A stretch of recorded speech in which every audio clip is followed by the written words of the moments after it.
دا گاډی ته الحمدلله پاتې شو او نور بس په دې کورونو کې پټ دي او ملګري ته الحمدلله تیر چاپېره ورته ناست دي په دغه کورونو کې پټ دي. صحیح ده.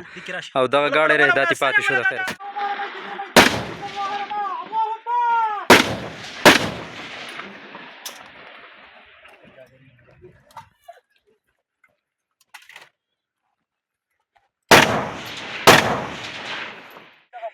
دا په دې خوړګو کې څه پټ شوي دي او څه ښکته په دې کورونو کې پټ شوي دي او ګاډی ته الحمدلله دغه ځای کې یو پاتې شو.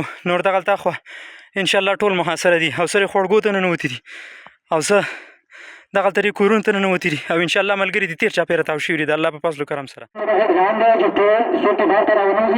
زمونږ د حکومت په منځ کې چې دا جګړه ده د هغې څه کار نشته خو چې تاسو د کور نه بهر راونوځئ او تاسو چرچانې ولیکئ. دا امریکي غلامان دي دا راغلي دي او دا انشاءالله موږ ژوندي شو او دا یو ځل وځو پوه شو. نو که تاسو دلته راځئ تاسو ته ګرمخان مزدفن کورونه چې دا ممکن انشاءالله ستاسو کورونو ته به هېڅ خطر نه پرېږدي پوه شو. او نه دا خنزیران چې درځي چې دغه په کورونو کې ژوند ورته کوي لکه چې موږ د کور په منځ کې دا وینو او دا په دغه کې تاسو